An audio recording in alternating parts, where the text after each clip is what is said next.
Hai Sobat PBI, kalian sedang mendengarkan Bidik Podcast, bincang-bincang pendidikan by Pendidikan Bahasa Inggris UAD. Judul podcast pada episode 9 ini adalah Membedah Mimpi Dekan Baru FKIP UAD dengan narasumber Muhammad Sayuti, PhD, yaitu Dekan Fakultas Keguruan dan Ilmu Pendidikan UAD. Assalamualaikum warahmatullahi wabarakatuh. Bertemu lagi di Bidik Podcast, podcast by Pendidikan Bahasa Inggris UAD. Dan kali ini kita bertemu dengan tamu yang sudah lama kita tunggu-tunggu ya. Beliau adalah Pak Muhammad Sayuti ya Pak ya. Panggilannya Pak Sayuti atau Pak Say Pak? Nah, Mas Say, Oke. Pak Say.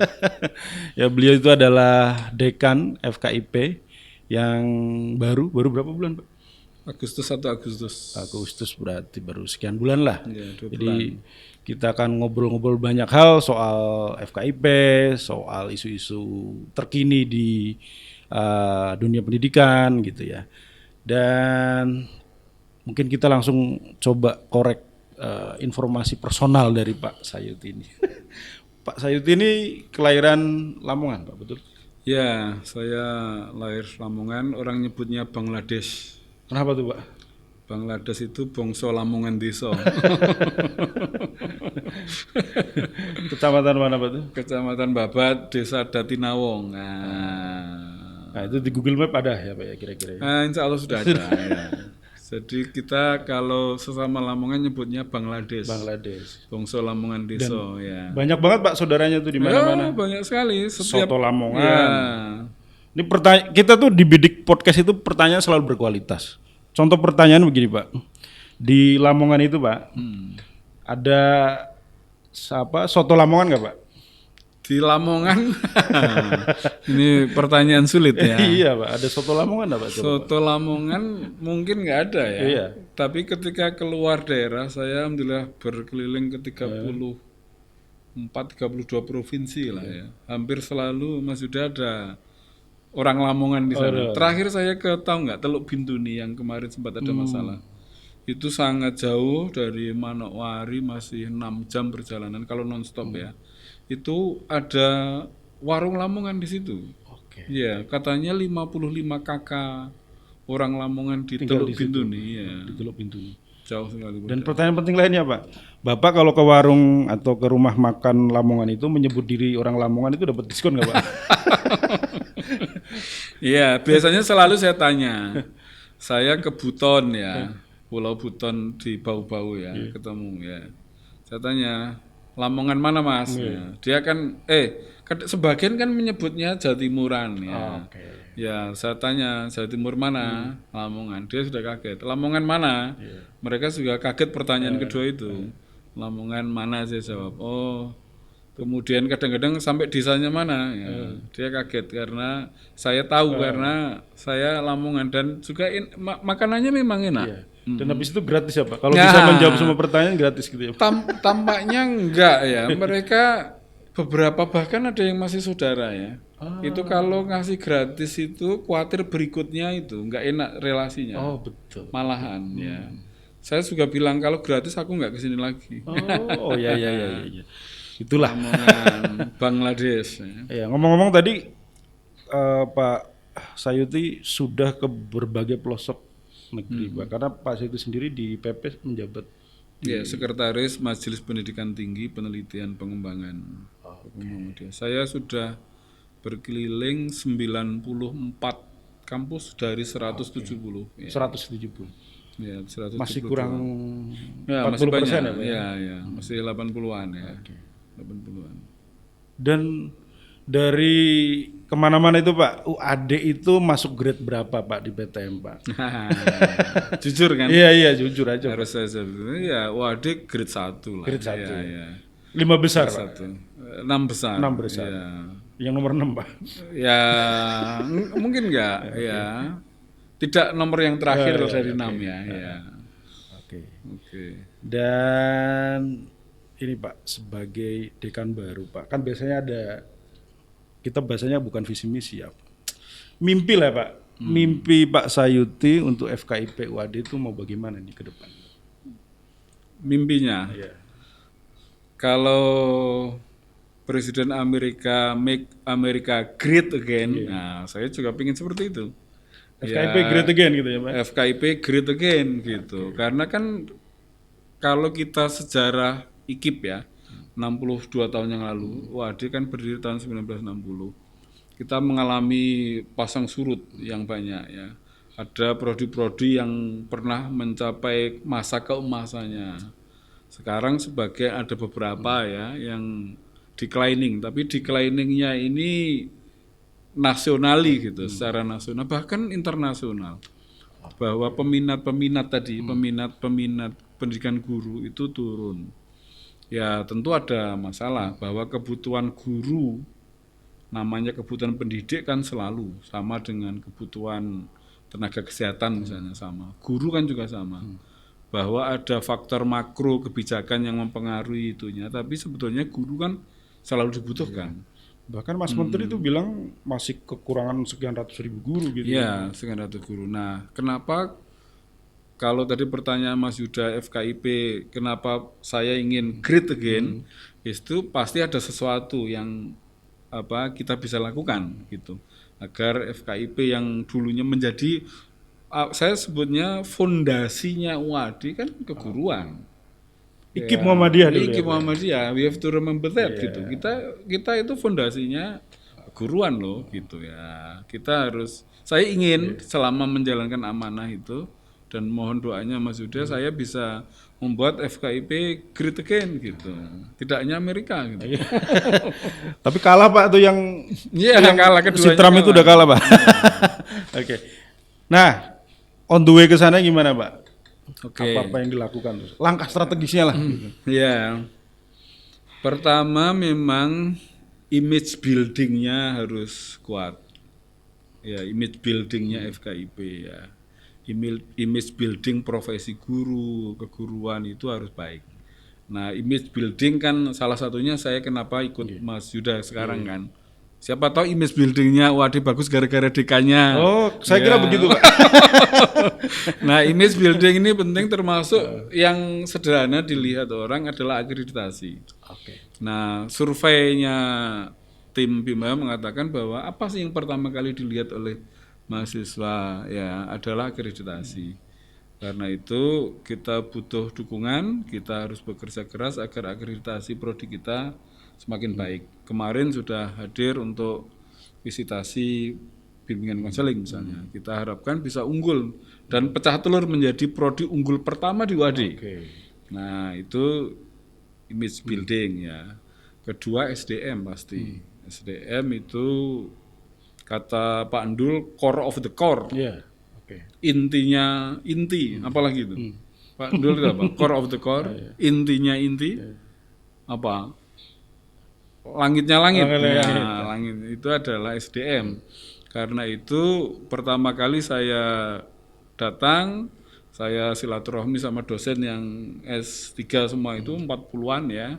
Karena saya berharap mereka nggak lama-lama sekolahnya. Karena I need them gitu. Saya butuh mereka untuk membantu SDM. Saya juga terbuka. 212 dosen loh Mas Yuda kan. Saya butuh 7 tim Kopassus. Ya, teamwork, dream team ya. Untuk membantu untuk tadi itu. Great again itu saya harus yakin, saya harus percaya bahwa 200 dosen itu bagus-bagus.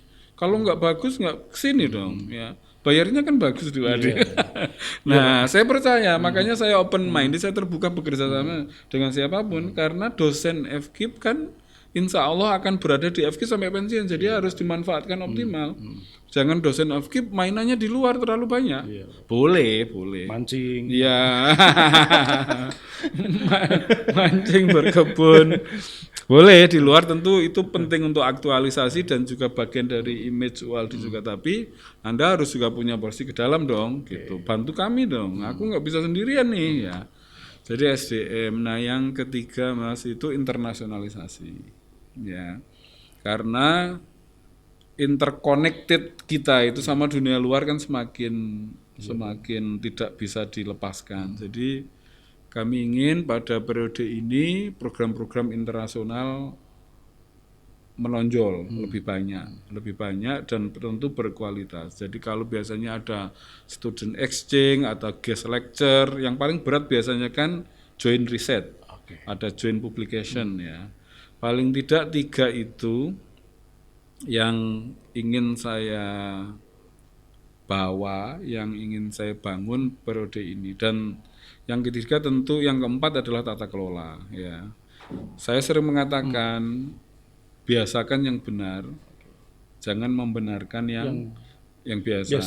Jadi biasakan yang benar, jangan membenarkan yang biasa. Jadi the way we are managing FKIP have to be improved gitu, harus lebih baik kan ya. Saya sampaikan itu di edaran pertama perkuliahan ya, baca nggak? Baca Pak. Iya, baca, saya serius itu bahwa kualitas pendidikan itu Mas Yuda ada di classroom kita.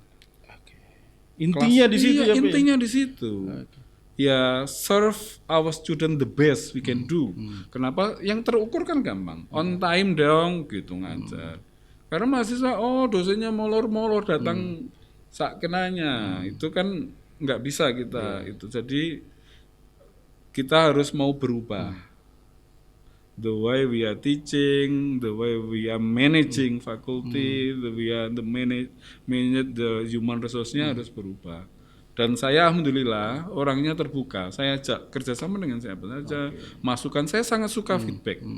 Ya. Tidak ada barrier. Ya, no barrier. Saya semua teman, semua kita harus bersama-sama bangun FKIP Great Again. Ini versinya Donald Trump deh kayaknya. No. Oke. Tapi itu kira-kira sudah mulai berjalan ya Pak, langkah-langkah itu ya? Ya, saya start small ya, kita mulai. FKI ini nggak tahu, agak ngerasani sedikit ya. Ya, kita harus punya tradisi rapat kerja. Ya, tadi pertanyaan Mas Yuda kan, apa misi yang ingin dibangun? Kalau bagaimana saya mau memulai misi implementing my vision without working together gitu kan. Kan saya harus dibantu dosen, saya ketemu mereka, saya datang ke sana dan rapat kerja. Apa what we are going to achieve gitu untuk 4 tahun ke depan. Kita mau ngapain sih gitu. Gimana 17 prodi terbanyak se-UAD ya, 12 prodi dosennya paling banyak. Dosennya paling banyak gitu. Berarti SDM kita paling banyak. Kita mulai next week itu kita raker untuk pertama kali dalam berapa lah, nggak tahu saya, ada rapat kerja. Jadi bangun komitmen dengan seluruh prodi, sekprodi, apa yang mau kita ingin capai dan how to achieve gitu. Bagaimana cara mencapainya. Kan nggak mungkin Mas, prodi-prodi 17 kerja sendiri-sendiri untuk internasionalisasi kan. Kan bisa barengan. Iya, bisa barengan. Sharing sumber daya, sharing fund-nya, money-nya, budgetnya. Kemudian bisa lebih efisien kan kalau kita pengembangan SDM jabatan fungsional misalnya, saya juga harus berlari ya, masa dosennya DK-nya itu nggak naik-naik jabatan, harus saya juga. Padahal di prodinya jenengan ada profesor termuda tuh. Nah, ya. Keren banget Mas Ruli itu. Mas Ruli ya. Iya. Jadi gitu. Oke Pak. Terkait dengan itu Pak, gini Pak, saya agak ada pemikiran nih. Kayaknya terkait dengan declining itu tadi Pak, yang minat mahasiswa ke culture keguruan. Mesti nggak sih adanya rebranding Pak selama ini gitu, FKIP itu diciptakan dengan kaku. Misalnya ya, ini mungkin ya, apa formal gitu-gitu. Padahal kan ini anak-anak, bukan anak kita, adik-adik saya ini kan Gen Z Pak. Mereka tuh lahiran 96 ke atas, yang kalau riset-riset menunjukkan tuh karakter mereka udah cukup berbeda gitu Pak. Apa kira-kira ada pemikiran nggak Pak? Atau sudah sebenarnya dipikirkan untuk rebranding fakultas keguruan itu menjadi lebih gimana gitu Pak? Betul Mas, saya sangat setuju Mas Yuda. Yang kita didik itu generasi yang berbeda dengan generasi saya, berbeda dengan generasi Mas Yuda kan ya. Makanya pertama, kalau pas itu milenial. Kolonial ya. Kolonial. Betul Mas Yuda. Saya pertama kali tim yang saya bentuk adalah tim riset understanding our own student. Riset saya minta prodi-prodi ngirim timnya. Sudah rapat beberapa kali. Apa yang ingin saya butuhkan adalah FKIP, dosen FKIP, prodi seluruh dosen harus understand well our student. Kita harus memahami mahasiswa kita itu. Berapa sih yang ingin jadi guru? Kita mau nerocos saja ngomong tentang guru, padahal hanya sedikit yang ingin jadi. Misalnya, bagaimana kita men-treat mereka, give them treatment, the best treatment. Kalau kita nggak understood their need, their future, their dream gitu, their learning habit misalnya. Nah, pertama kali riset yang kami ingin lakukan adalah understanding mahasiswa FKIP, memahami mahasiswa FKIP. Kalau kita memahami, ya, kata penyair atau kata hadis itu, man arofa nafsahu faqad arofa rabbahu misalnya. Barang siapa yang memahami dirinya, maka dia memahami Tuhannya. Kalau kita memahami mahasiswa kita, maka kita bisa mendidik mereka dengan lebih baik kan. Ya. Sudah jalan, alhamdulillah. Dan kita jadi tahu misalnya, termasuk marketingnya. Media apa sih yang paling mereka minati untuk memahami FKIP? Terus decision making-nya, keputusan mereka memilih prodi di FKIP, itu apa faktornya? Parents, friend, atau close friend, atau guru BK misalnya. Guru misalnya. Itu kan kita harus pahami. Oh, yang mengambil keputusan ternyata misalnya teman berperan cukup besar itu. Ya, teman ya. Termasuk kakak kelas yang sudah di UAD. Nah, ini kemarin sudah presentasi dari Bimawa menunjukkan data-data itu. Sehingga dalam konteks memberikan perlakuan yang terbaik mereka harus diawali dengan understanding them gitu. Kita harus belajar dong bahwa saya sudah kolonial. Masa saya nggak memahami karakter milenial? Ya. Gen Z malah Pak yang ya, apalagi generasi Z ya, yang alam pikirannya berbeda sama kita. Cara belajarnya berbeda dengan kita. Coba kita lihat surveinya Hovesuite itu. Ya, how long they spend in the front of internet. Coba. Kita paling tinggi Pak Indonesia tuh. Nah, iya, paling tinggi kan. Terus gimana dosen-dosen kita? Dosen-dosennya mau masih pakai cara jadul? Ya, enggak dong, harus belajar dong. Saya sering mengatakan ini, nanti bisa dikutip ya, hanya guru yang terus belajar, yang boleh terus mengajar. Hanya dosen yang terus belajar, yang boleh terus mengajar. Saya sudah selesai sekolah, S3, enggak ada sempatnya. Tapi saya mewajibkan diri saya untuk terus belajar. Saya masih baca koran, saya masih baca majalah, baca buku. Karena dunia berubah, dosen harus berubah dong. Saya boleh tua, menjadi tua itu sunatullah, tetapi menjadi orang yang terupdate informasi itu pilihan. Kamen mau baca enggak? Kadang-kadang kan coba ya lihat grup WA kita ratusan kan. Tapi kalau kita terdistracted enggak sempat lagi baca. Saya paksakan, ayah ngapain masih langganan koran? Karena banyak yang tidak ada. Kalau di HP kan kita milih aja berita. Tapi di situ kenapa saya suka sekali dengan rubrik bahasa misalnya satu koran ya nasional ya. Karena sebut aja nggak apa-apa. Apa sebenarnya? Bapak langganan apa Pak? Ya saya langganan 3. Ya. Apa Pak? Satu. Daily-nya Kompas. Weekly-nya Tempo. Satu Suara Muhammadiyah. 3 suara ya, dan itu fisik ya. Saya bukan langganan. Ya, itu yang membedakan Bapak dengan mahasiswa kita. Mereka kan istilah digital native Pak. Mereka lahir udah di digital. Jadi mereka digital. Iya. Jadi mereka konsumsinya lebih banyak digital Pak.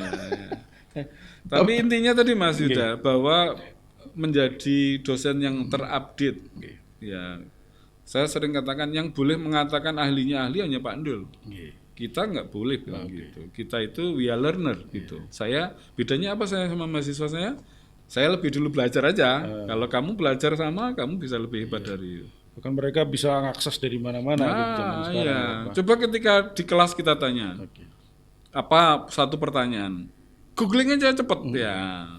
Apalagi pas online itu Pak, mereka jadi pinter-pinter banget. Iya, pinter-pinter banget. Dan guru dosen nggak boleh kehilangan itu.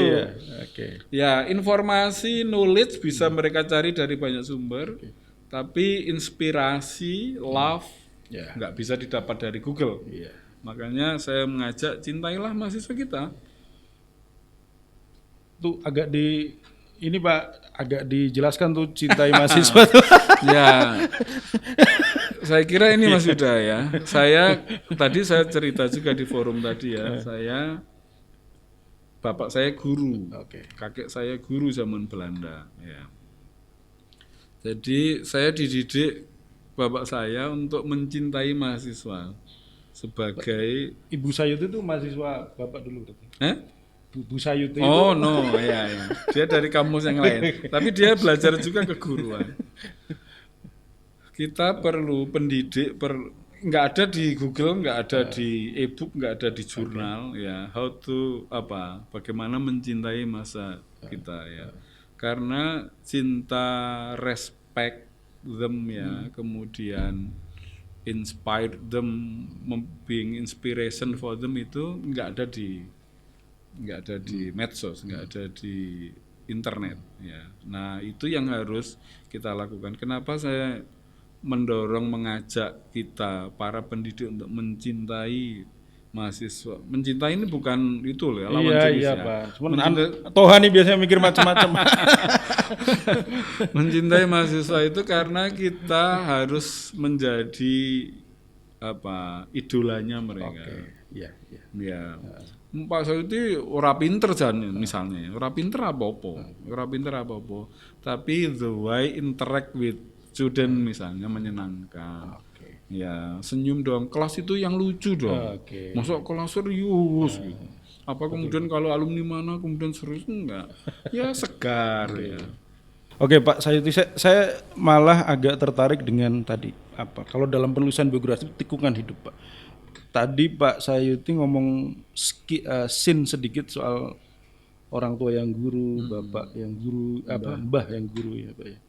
Bagaimana kemudian itu berpengaruh ke Pak Sayuti untuk kemudian memutuskan diri untuk menjadi seorang pendidik Pak? Iya, ini harus flashback sedikit ya. Bapak saya guru ya, kemudian mbah saya guru. Nah, saya suka mendengar cerita, ya mendengar cerita bahwa menarik tadi kalau kita bicara Lamongan tadi Bangladesh ya, soto Lamongan ingat ya, soto Lamongan pecel lele ya itu. Toh kalau ke pecel Lamongan gratis kalau ngomong Pak Sayuti, temannya Pak Sayuti, mahasiswanya Pak Sayuti gitu. Ada saudara-saudara saya yang jadi pecel lele beneran ya, pecel lele. Kakak saya membangun bisnisnya dari pecel lele sebelum berpindah ke yang lain. Nah, yang saya terharu ya, saya merasa bolehlah mungkin agak bangga karena kakek saya itu dikenal di daerah Babat dan bahkan mungkin Lamongan itu sebagai Mbah Guru. Ya, Mbah Guru. Ternyata tidak hanya guru di sekolah rakyat masih zaman Belanda ya, itu SR sebelum kemerdekaan itu. Nah, saya kenal kemana-mana ketemu kamu dari mana? Tanya saya dari sini ya. Kenapa nih Mbah Guru? Nah, jadi itu membuat kita bangga. Padahal secara finansial guru kan waktu itu ya Mas Yuda ya. Waktu itu bapak saya anaknya 8 ya. Secara finansial cukup berat. Kami merasakan berat itu. Tapi yang membuat kita bangga itu anaknya guru gitu. Anaknya guru. Bahkan ini ada yang lucu. Dulu SD kan biasa kadang-kadang kita nakal ya, berkelahi ya. Oh, masa Pak Sayuti berantem juga? Pernah sekali. Nah, tapi yang lucu yang dikatakan teman-teman sana itu adalah anak guru gitu. Jadi dalam batas tertentu mungkin protecting ya. Tapi saya mensyukuri itu gitu. Bahwa anak guru kok gelut gitu. Pak. Saya suka digituin Pak dulu. Iya sama, bapaknya guru ya. Ibu. Ya, anak guru kok misuh. Gitu. Ya, anak guru kok misuh. Tapi tergantung bagaimana kita memahaminya itu. Kata-kata itu sederhana, anak guru kok misuh, anak guru kok misuh tahu ya? Apa bahasa Jogja nih misuh? Misuh Pak. Misuh ya. Bahasa Indonesianya apa? Mengumpat, Pak. Ya, tapi mengumpat nggak senendang misuh ya. Iya, beda Pak. Rasa bahasanya beda. Iya, naik guru kok misuh. Nah, kemudian itu terekam oleh saya, terekam gitu. Kemudian saya sebetulnya itu Mas Yuda kan saya sekolahnya STM, Wih, Sekolah Teknologi Menengah ya, STM loh ya. STM jurusan apa, Pak? STM mesin ya, bukan mesin jahit ya. Tapi nggak suka tawuran kan, Pak? Nah, tadi saya sampaikan ya, STM zaman itu kayak apa toh? Oke.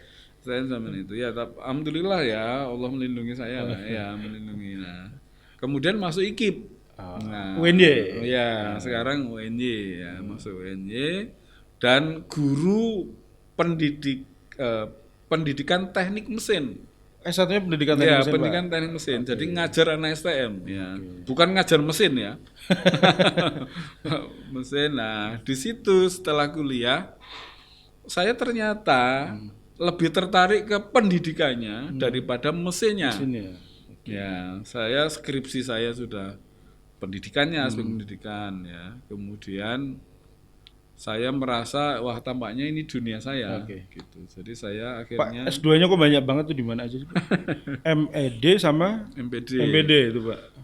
MPD-nya dari UNY, Pendidikan dan PIP, Pendidikan dan Evaluasi Penelitian dan Evaluasi Pendidikan, PIP ya. Penelitian dan Evaluasi. Tapi saya kan setelah itu kemudian masuk di UAD, pertama di UMY. Di UMY nggak dilanjutkan kontraknya karena nggak ada prodi yang cocok. Nggak ada FKIP di sana. Nggak ada FK dulu, sekarang ada, sekarang ada. Itu udah fakultas sendiri, Pak, di sana, Pak. Sekarang sudah itu fakultas ya pendidikan dan Digabungkan bahasa gitu. kalau nggak salah ya. Terus waktu itu ke UAD ternyata mau buka pendidikan teknik informatika waktu itu. Ya ternyata nomenklaturnya hilang Oke. karena kurikulumnya berubah. Di SMK dulu ada pendidikan teknik informatika itu. Nah, kemudian berubah akhirnya memaksa kalau gitu aku harus S2 lagi dong. Alasannya Ya, gitu, Pak. S2 agar cocok ya. Meskipun saya ditampung di pendidikan matematika. Oke. Karena kan ada PIP-nya tadi, penelitian dan evaluasi pembelajaran kan banyak. Pak Ali kan juga evaluasi ya. Akhirnya saya harus kembali ke jalan yang benar. Oke. Ambil S2 lagi, Pak. Ya, S2 lagi Di mana di tuh, Pak? University of Wollongong di New South Wales. Walaupun itu bareng Pak Rifai itu, Pak. Ya, bareng Bu Ida. Kebetulan Wollongong itu tradisinya keguruan. Sama. Jadi, IKIP lah ya, Pak ya. IKIP-nya di Australia ada IKIP ya. Jadi mereka bilang kita juga diawali Wollongong itu historinya dari teacher training ya, teacher training. Jadi pendidikan guru lah ya. Oke. Itu nah sudah kembali ke jalan yang benar. Kembali ke vokasi kan pendidikan teknik mesin itu vokasi ya. Oh, S2 di Wollongong itu, Pak? Ya, kalau S2 pertama kan penelitian dan evaluasi. Yang kedua TVET, Technical and Vocational Education and Training ya. Terus agak itu Mas Yuda. Pak Sayuti kok bisa langsung S3 ya.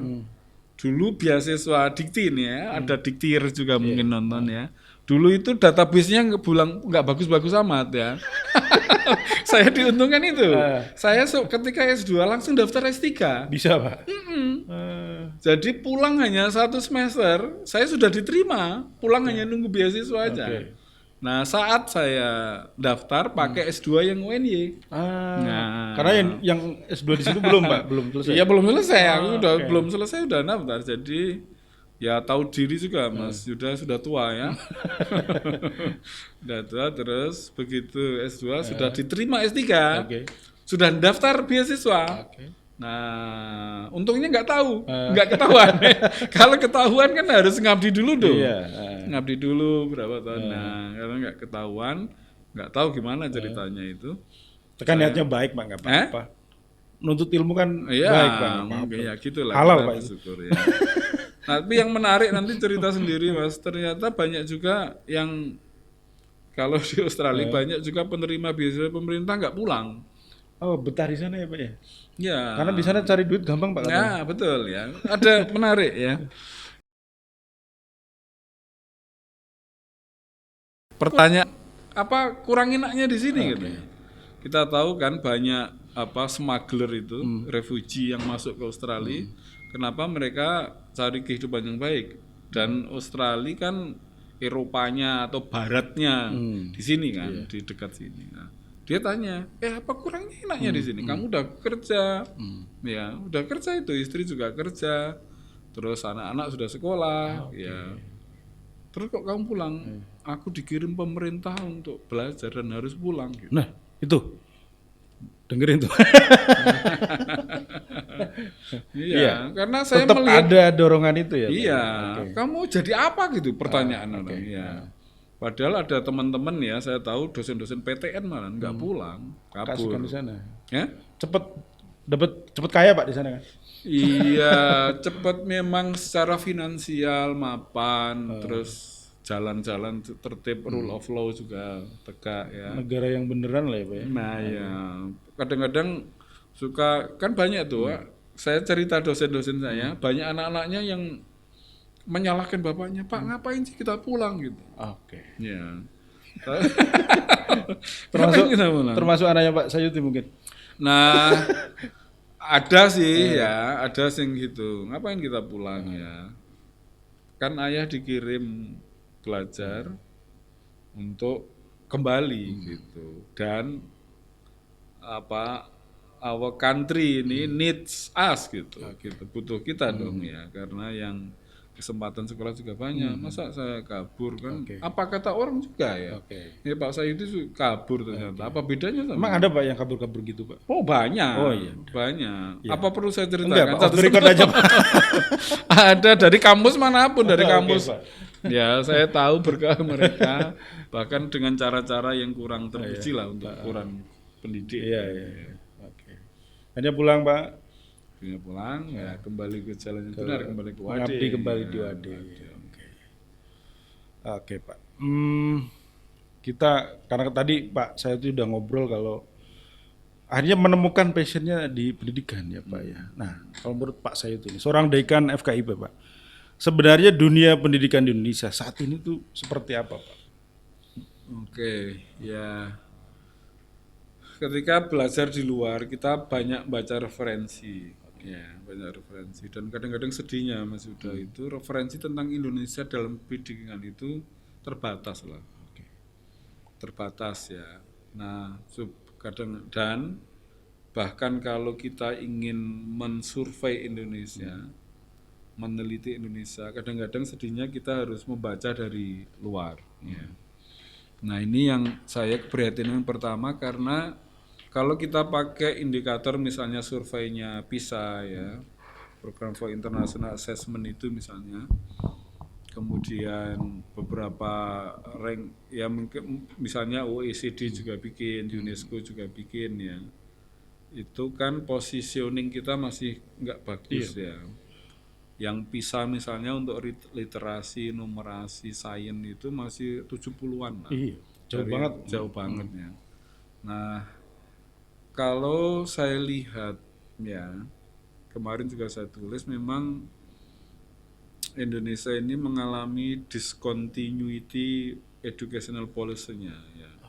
Jadi kata orang ganti menteri ganti kebijakan dan ganti itu kurikulum dan itu sudah diulang-ulang dan mereka tetap melakukan hal yang sama. Nah, yang memprihatinkan saya Mas Yuda adalah sekarang ini muncul kalau di jurnal-jurnal itu istilahnya evidence based policy. Apa itu Pak? Tolong jelaskan. Jadi evidence based policy itu idealnya kebijakan pemerintah yang menyangkut harkat hidup orang banyak, menyangkut jutaan guru, menyangkut juga siswa, jutaan orang tua itu betul-betul diambil dengan dasar yang kuat secara empiris. Jadi evidence based. Kenapa sih kita ganti kurikulum? Nah, ini penting banget soalnya informasi ini. Kenapa sih kita mengubah kurikulum? Apa empirical studi yang mendasarinya? Termasuk ngapain kita ganti RU Undang-Undang Sisdiknas gitu? Nah, problemnya di situ Mas. Dalam konteks evidence based policy itu susah kita nyari dasar kebijakan. Oke deh, coba Mas Yuda searching itu di badan di Kemendikbud yang dulu sebut kita Balitbang itu ya. Mana ada riset-riset bagus yang dipublish di situ. Apa sih problem di classroom kita? Oke. Apa sih problem di SD kita? Apa yang harus diperbaiki? Nah, gimana kita mengambil kebijakan untuk negara sebesar Indonesia dengan evidence based policy yang lemah? Saya bilang nggak ada ya. Coba bandingkan dengan Ministry of Education negara lain ya. Negara-negara mereka terbuka, hasil kajian-kajiannya dibuka agar dosen baca dong, guru baca. Oh, kami itu punya problem ini loh. Itu yang evidence based policy itu. Jadi bagaimana policy pemerintah terhadap pendidikan itu ada didasarkan atas survei, atas informasi nyata dan robust ya, yang kuat dari masyarakat, dari sekolah gitu ya. Coba kadang-kadang saya prihatin misalnya kemarin saya kan anggota Badan Akreditasi Nasional. Oke. Misalnya gini, ternyata tidak ada korelasi ya antara akreditasi dengan nilai siswa misalnya. Nilai ujian siswa misalnya. Itu kajian hasil risetnya. Nah, coba bayangkan we have been spending much of money for nothing gitu. Ya. Itu kan sebuah blunder dalam politik ya. Iya. Bahwa bagaimana kita menginisiasi melakukan perubahan kebijakan yang berdampak banyak. Tapi tanpa Hasilnya nggak ada, Pak. Loh, karena memang nggak didasarkan oleh studi yang mendalam kan ya. Naskah publikasinya nggak ada. Mereka Ya, asal bikin ya, regulasi gitu ya, Pak? Iya, naskah-naskah akademik yang didasarkan atas evidence yang kuat, itu kelemahan kita.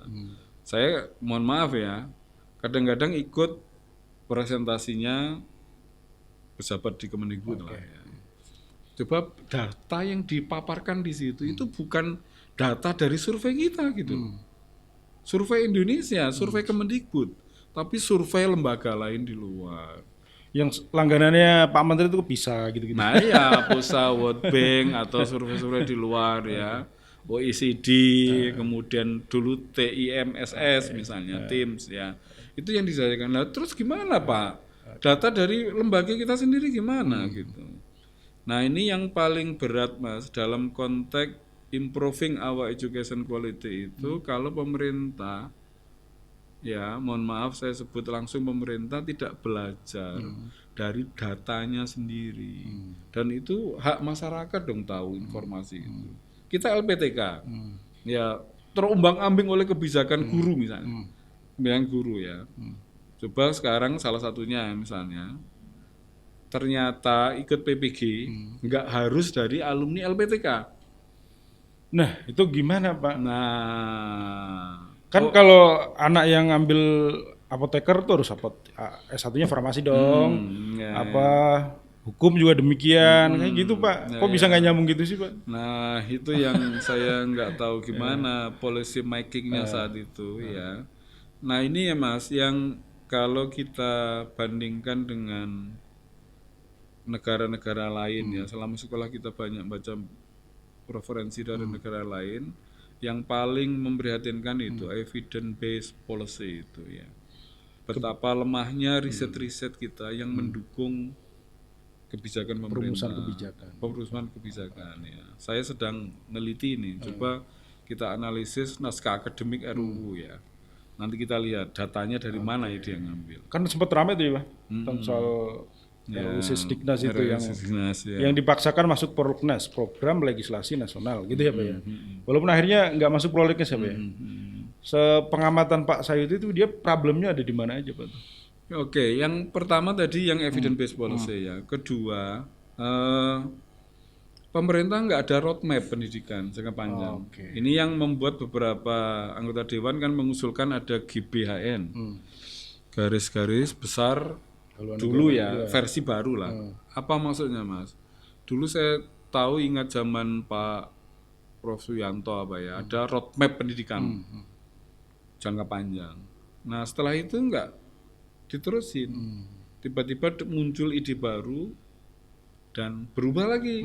Jadi roadmap-nya gimana? Roadmap ke depan sekian 50 tahun ke depan itu sudah dibangun, tapi Mau orang Indonesia ini mau dicetak seperti apa? ya, Gimana gitu ya, Pak? itu kan butuh deep thinker ya, deep thinker untuk merumuskan itu roadmap. Nah, sekarang ini nggak tahu roadmapnya apa. Mau menuju dia neruskan yang dulu atau bikin roadmap dulu dan nanti kan nggak ada kepastian bahwa menteri berikutnya akan government next administration nerusin apa enggak? Ya, pemerintahan berikutnya nerusin. Nah, ini yang membuat padahal saya pernah dengar dulu dari Prof. Jamroni masih direktur SMA, ketika sebuah negara ini disebut Malaysia menghentikan ujian nasional itu butuh 2 tahun.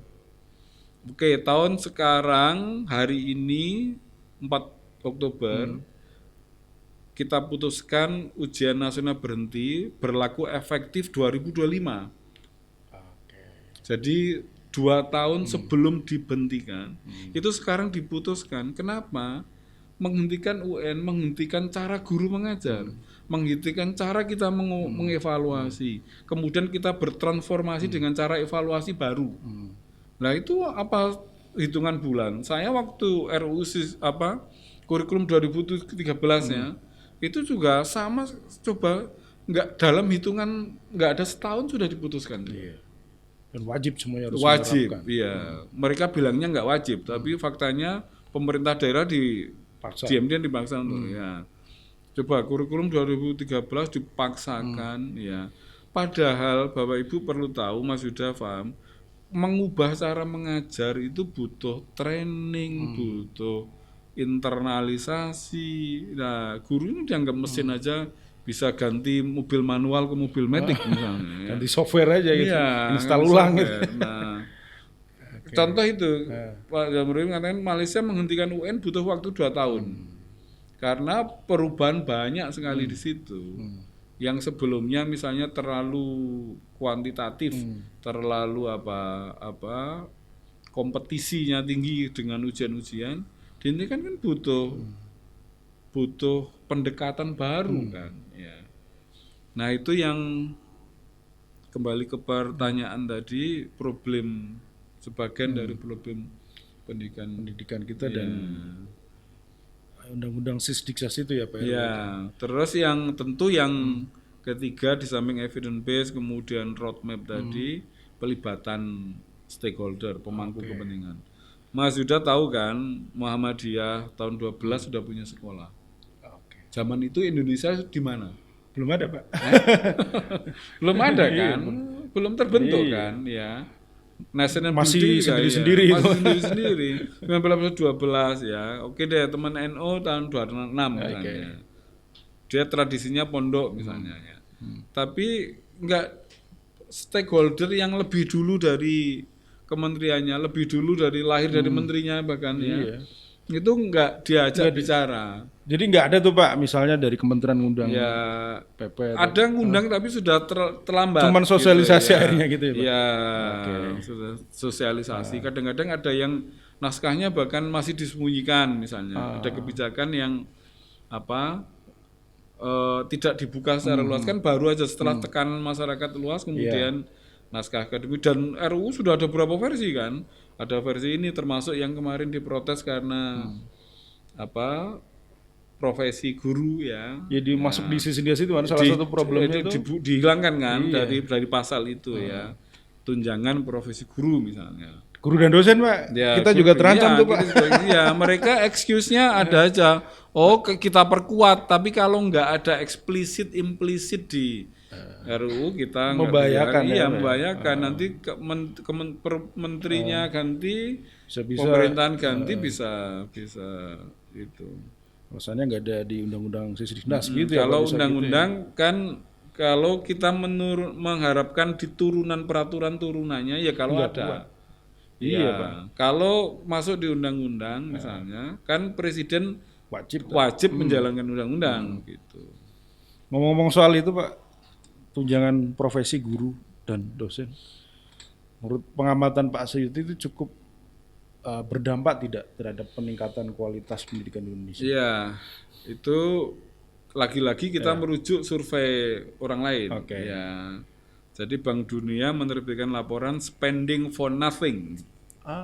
Ya, spending for nothing. Jadi sebelum bahwa guru sejahtera ya. Iya. Jangan bandingkan dengan zaman bapak saya ya. Berasnya beras paling jelek waktu itu ya, yang diterima PNS ya. Itu ya, tapi yang harus dipertimbangkan, kenaikan gaji itu tidak kemudian syaratnya itu syarat-syarat administratif dulu masih portofolio ya. Sehingga banyak sekali jualan sertifikat. Ya kan dulu kan itu, sertifikat, syaratnya portofolio untuk Bikinin gitu. nah, bikin, lomba bikin sertifikat, lomba apa macam-macam. Nah, ini yang saya maksudkan bahwa tanpa evidence based policy itu, kemudian kebijakan instan, sampai ketika di riset, tidak hanya risetnya Bank Dunia, beberapa teman saya tesisnya juga itu, spending for nothing. Jadi ketika dapat doubling for the salary, itu the way of teaching itu nggak berubah. Ya, gitu loh Mas. Problemnya kan di situ. Harusnya kan spending itu to improve their way to teach, their way to educate ya, untuk mendidik. Tapi spending for nothing itu cara guru mengajar nggak berubah setelah peningkatan gaji. Karena apa? Harusnya kan kinerjanya baik. Yang berubah gaya hidupnya, Pak. Nah, betul. Motornya berubah. Iya, jadi Avanza. Ya, mobilnya berubah. Yang nggak boleh istrinya nambah itu aja kan ya. Itu banyak problem juga kayaknya karena situ. Ya. Nah, itu kira-kira problemnya di mana, Pak? Tapi kan tetap kan Pak Sayuti, kita tuh sepakat kalau kesejahteraan guru itu ya memang harus diperhatikan. Gitu kan. Kesejahteraan guru, kesejahteraan jelas itu ya. Karena waktu saya di Australia kan sudah diiming-imingi itu. Saya tanya teman saya guru, berapa pendapatan rata-rata guru Australia? 70.000 Australian dollar ya, 700 juta kan setahun. Tahun, Pak. Iya. Wow. Wow kan ya, dosen aja masih itu ya. Nah itu ya gitulah average-nya ya, ada yang lebih tinggi ada itu ya. Nah tentu ya kesejahteraan guru ya, tapi dia bukan treatment tunggal. Treatmentnya bukan sertifikat portofolio tadi, tapi kinerjanya naik, kemudian ada insentif naik ya. Jadi naiknya itu by effort gitu, diikuti oleh effort, oleh kinerja gitu. Nah sehingga kita bisa mengharapkan bahwa dengan doubling salary-nya itu, quality improve-nya juga naik gitu. Kan sedih tuh, spending for nothing, judulnya aja 20% APBN ya Pak ya? Nah iya, ya. Dan itu banyak kan mantan-mantan pesawat yang waduh itu kebijakan yang sangat itu ya. Tapi kan sudah unstoppable gitu orang itu punya, udah nggak bisa. Nah sehingga program peningkatan kualitas itu yang perlu difahami dengan baik oleh pemerintah. Misalnya gini, saya ikut presentasi pemerintah. Apa instrumen dan treatment atau apa ya? Treatment apa yang murah meriah tapi efektif membangun kualitas pendidikan? Misalnya gini, ada reducing classroom. Asumsinya kalau kelasnya dulu siswanya misalnya 40 menjadi sekarang 32, 34 misalnya, itu kan lebih efektif. Tapi biayanya sangat mahal. Bisa 2 kali lipat mungkin. Ya lebih karena jumlah guru harus dikurangi. Ditambah Pak, jumlah kelas harus ditambah, ruang classroom-nya ya, rombelnya karena tadi classroom-nya harus ditambah. Nah, pemerintah mengatakan ada survei-survei yang mengatakan spending apa yang terlalu mahal tapi dampaknya kecil. Misalnya termasuk ada itu privat les di sekolah misalnya. Wah, itu Pak. Itu mahal sekali, memang mahal tapi dampaknya bagus. Tapi ada intervensi yang murah meriah, dampaknya bagus. Dan itu harusnya dengan kalau kita merujuk hasil riset itu, pemerintah mengedepankan itu dong. Misalnya feedback. Feedback itu, survei itu di Eropa dan juga diulang juga di Australia. Feedback itu kalau kita ngajar, kita kasih ke mahasiswa respon balik itu sangat encouraging mereka untuk belajar. Oh ternyata aku kelemahannya di sini ya, gitu. Apa yang harus kamu perbaiki ya.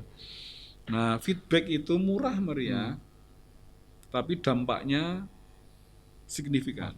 Ya. Bentuk feedbacknya apa Pak secara praksis itu nanti? Ya kalau kita isi ya kasih apa kelebihanmu, kekuranganmu, apa yang kebanyakan kan kita guru termasuk mungkin dosen ya kasih nilai aja kan, nilainya muncul keluar ya. Tapi apa problem saya Pak? Apa weaknesses saya misalnya, kelemahan saya apa, kekuatan saya apa gitu. Oke, tulisanmu sebetulnya itu sangat apa ekspresif misalnya, tapi kamu perbaiki dari sisi misalnya apa gitu ya. Nah itu feedback. Jadi feedback itu intervensi murah meriah berdampak signifikan ke pendidikan. Nah, Ini maksudnya feedback dari guru ke murid Pak? ya feedback dari guru murid ya. Misalnya terus riset lagi ya bahwa sebetulnya standar lulusan, kualitas lulusan itu lebih banyak dipengaruhi kualitas pembelajaran di kelas. Ya. Nah, kalau pemerintah tahu ya memiliki data yang baik di situ, maka improving classroom itu menjadi prioritas, pelatihan-pelatihan memperbaiki kinerja di kelas. Kadang-kadang kepala sekolah kan mikir finansial gitu. Saya belajar di akreditasi model Australia itu kepala sekolah harus peduli rapat-rapat sekolah, rapat-rapat guru itu asking tentang classroom mereka, bagaimana kelas Bapak Ibu gimana. Nah itu mendorong kualitas pembelajaran di kelas. Jadi kepala sekolah saya juga peduli classroomnya Mas Yuda gimana ya, inspiratif. Saya pakai nggak? topi itu cuma di sini aja. Kalau di kelas nggak pakai topi Pak. Ya kelasnya inspiratif nggak, kelasnya menyenangkan nggak, itu yang diceritakan pulang kan. Iya. Jadi coba kita dosen ya, waktu yang paling efektif untuk mendidik mereka kan di kelas-kelas kita. Betul Pak. Iya. Jadi itu harus menjadi apa etalase. Oke, jadi terkait guru dan sertifikasi guru itu tadi Pak, harusnya ada sebuah mekanisme feedback ya Pak, untuk terhadap guru-guru itu ya Pak ya. Nah, berarti misalnya secara teknis itu, periode ini kamu akan dapat serdos enggak? Itu tergantung feedback itu. Iya, kinerjamu. Kalau di UAD kan sudah tuh. Kalau di kampus kan udah Pak, Ya, kita BKD. tunjangan dokter BKD ya. Kalau saya pernah itu kehilangan tunjangan dokter ya. Kenapa Pak? Yang isi BKD Pak? Iya. Karena jurnal saya terbitnya mundur semua. Enggak apa-apa. Jadi saya dapat pelajaran 1 semester kehilangan uang 6 bulan Pak itu ya? Iya. Aduh. Untung nggak Pak Sayut ini nggak punya cicilan. Bayangin kalau saya, aduh. Jadi akhirnya ada apa ya? Bahwa kinerja itu atau income itu mengikuti kinerja. Kan jangan sampai kan kita nggak suka istilah itu pinter bodoh podo ae. Oke, jadi secara praksis itu ya Pak, harusnya pemberian tunjangan sertifikasi itu disertai dengan tanggung jawab itu tadi ya Pak. Kontrol quality ngajarnya dia. gimana? Tapi kan mekanismenya nggak ada. Susah. Atau gimana? Atau nggak mau Pak? Ribet mungkin di sekolah ada ya, tapi perhatian secara institusional ke orang per orang itu yang belum sampai. Memang tugas berat kepala sekolah ya. Kalau pengawas kan lebih hal-hal makro ya, makro persekolahan ya. Ya mungkin nggak cukup waktu pengawas untuk sampai mengevaluasi pembelajaran di classroomnya. Sehingga tadi itu saya tertarik loh, model akreditasi di luar ternyata seberapa baik, seberapa jauh prinsipal kepala sekolah itu bertanya tentang classroom mereka itu menjadi parameter akreditasi. Oke. Ya, jadi jangan hanya mikirkan bos, ya, jangan memikirkan sumbangan orang tua, jangan memikirkan CCTV, ya, jangan mikirkan apa disiplin tentu ya penting ya. Tapi classroom tadi itu harus menjadi perhatian kita.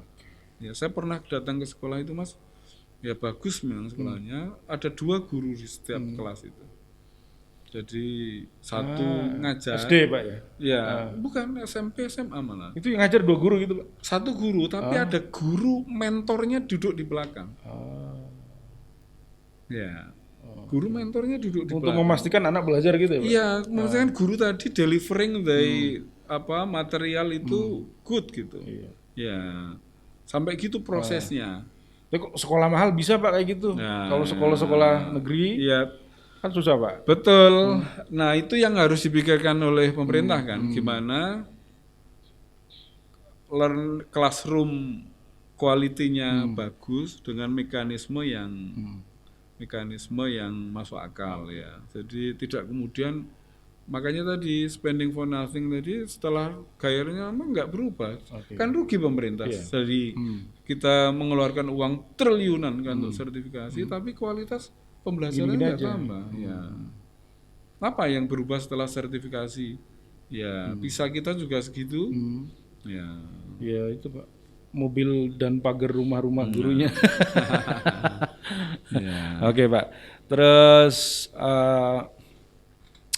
solusi ya Pak, solusi makro Pak, gini Pak, ya terkait dengan Sisdiknas dan apa gitu. Sebenarnya pendidikan Indonesia itu harus gimana sih Pak?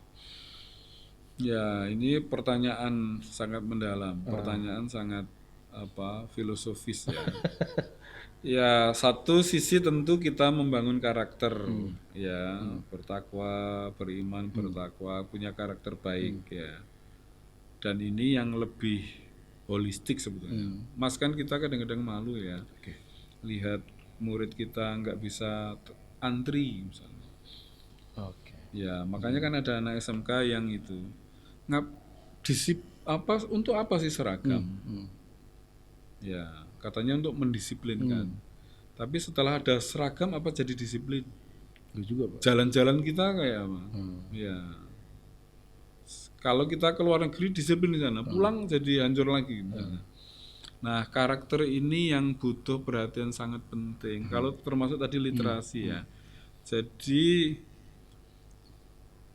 kita mempertahankan ya cara dulu, generasi dulu membangun karakter anak didik. Tapi itu juga kembali ke guru. Kan kita prihatin ada rektor korupsi masuk penjara misalnya. Oh iya Pak. Itu kan dalam konteks pendidikan itu kan sangat Double dosanya Pak. Nah iya, itu naudzubillah min dzalik ya. Kita berdoa semoga dijauhkan dari seperti itu ya. Nah, karakter building ini Mas menjadi sebetulnya PR terbesar, termasuk karakter learner tadi loh. Yang ini yang sering saya sampaikan ya. Kadang-kadang sering saya singgungkan. Cara guru, cara dosen memaksa murid untuk siswa peserta didik untuk belajar adalah ditambahi PR, ditambahi ulangan mingguan, ulangan harian juga. Betapa beratnya beban siswa di Indonesia. Nah, dampaknya siswa itu belajar untuk menjawab pertanyaan. Iya Pak. Bukan eager to learn. Pengen tahu. Iya, gitu pengen ya, tahu curiosity untuk menjaga curiosity-nya. Nah, saya menyaksikan anak saya ketika 3 tahun di Australia itu yang dibangun guru sana adalah belajar itu menyenangkan. Nah, dan kata-kata itu sederhana. Gimana caranya guru developing the classroom enjoyable misalnya? Kan sederhana kan? Bagaimana guru membangun classroom-nya itu menyenangkan. Sehingga anak-anak belajar itu seneng gitu. Sering saya sampaikan, anak saya mau sekolah nyanyi, lari-lari, nyanyi-nyanyi. Pulang nyanyi-nyanyi. Iya. Seneng. Kalau Sekarang kami dulu enggak Pak. iya, pulang Berangkat pusing pura-pura kepalanya. tidur Pak. Nah iya, PR banyak. Nah ini yang sederhana Mas, dalam konteks improving our education system itu, jadi filosofi mendidik, membangun karakter itu perlu diterjemahkan dengan sangat komprehensif ya. Dan tentu saya nggak mau, karena usul Pak Said itu gitu, besok pendidikan karakter, kurikulumnya ganti ya. Enggak gitu caranya ya. Enggak gitu. Jadi teacher tetap menjadi garda depannya. Saya menyebutkan Kopassusnya itu guru ya. Sehingga cara kita mendidik itu yang harus diubah. Tentu ini juga terkait sama LPTK ya. Ya, akhirnya ke situ kan, Pak. Iya, ke LPTK, Iya. termasuk ke FKIP. Nggak bisa asal-asalan kan guru kan, Pak. Nah, iya. Kalau dalam bahasa Inggris kan nggak cuma orang bisa bahasa Inggris terus ngajar kan, Iya. Pak. Karena problem yang di lapangan gitu kan. Betul, iya. Dan ini mentalitas guru ini yang perlu dibangun. Tapi itu juga subsistem itu gimana wong guru sekarang sangat sibuk dengan hal-hal administratif ya. Iya. Itu kan kritik keras almarhum Azumari Azra ya. Jadi alam pikiran administrator ini membuat guru, mungkin juga dosen ya. Iya. Iya, dosen juga sibuk dengan hal-hal administratif. Tapi tadi itu perhatian ke classroom-nya gimana?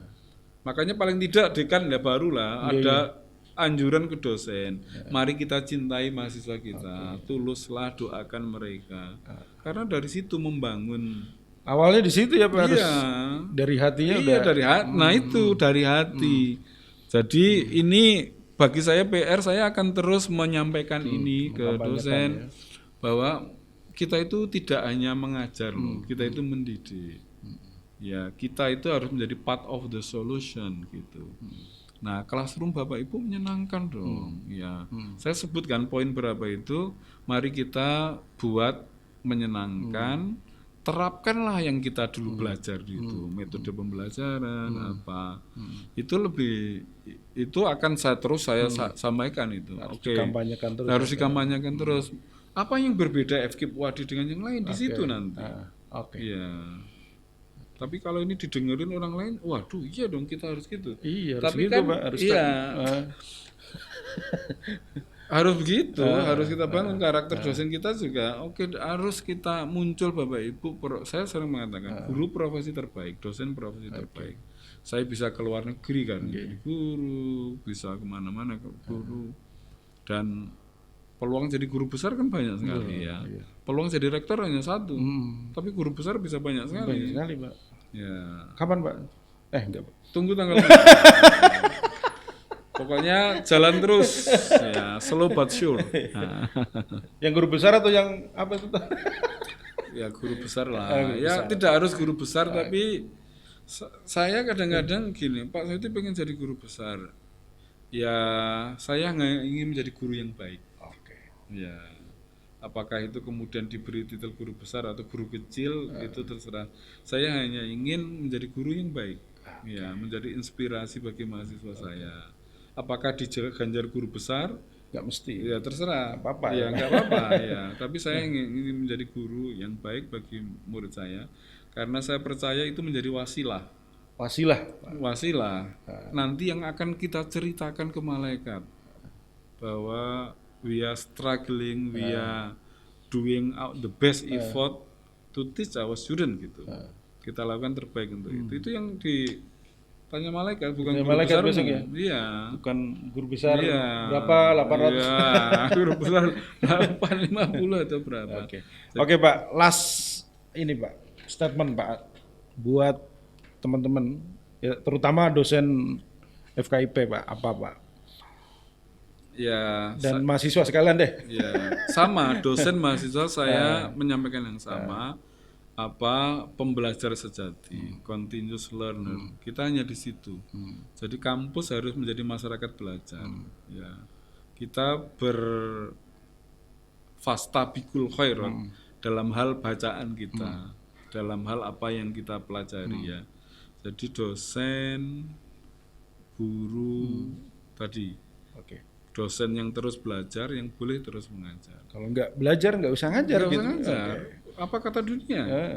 Pengalamanmu sudah obsolete ya, sudah ketinggalan zaman. Jadi kita itu Bapak Ibu, guru dan dosen, situ aja pembelajar. Kita harus masih belajar, mau baca, ya. Dan di situ the way we are improving our profession gitu. Mahasiswa juga demikian ya, Iya, Bro? mahasiswa harus pembelajar sejati. Harus. Belajar. Karena dunia berubah sangat cepat. Kalau nggak ada habit karakter pembelajaran, kamu ketinggalan dong. Kan banyak orang stres ketika generasi pegawai baru, pinter-pinter ternyata. Kita nggak mau belajar bahasa Inggris, pegawai baru belajar bahasa Inggris, karir kita mendelep. Mereka Ya, saya sudah tua. Saya kan bukan dari prodi bahasa Inggris. Yeah. Saya belajar bahasa Inggris sudah tua loh, sudah sarjana. Tapi Ditertawakan teman-teman kursus nggak apa-apa saya. ya, Pak? Ya nggak apa-apa. Saya belajar berenang umur 30 tahun, sudah punya anak. Kan biasa tuh ngajak orang naik tenggelam kapal. nggak, Pak? Nah, ya, sempat lah, mendelep-mendelep minum air biasa. Tapi kan kadang-kadang kita pergi ke pulau-pulau kecil, ada aja alasan nggak ikut. Waduh, saya lagi mau ngajar nih. Sebetulnya alasan aja nggak bisa berenang. Nah, nggak mau belajar ya. Oke. Saya berenang sudah punya anak berenang dan alhamdulillah bisa berenang. Sekarang udah bisa berapa gaya, Pak? ya satu tapi kan sehat. Gaya Bukan pelampung, pakai bukan gaya kata ya, tapi bukan gaya batu kan.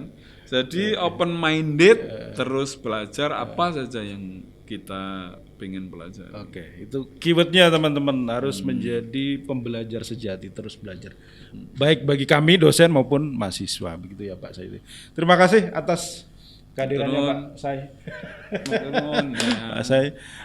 Oke, kita ketemu di Bidik Podcast berikutnya. Wassalamualaikum warahmatullahi wabarakatuh. Waalaikumsalam warahmatullahi wabarakatuh.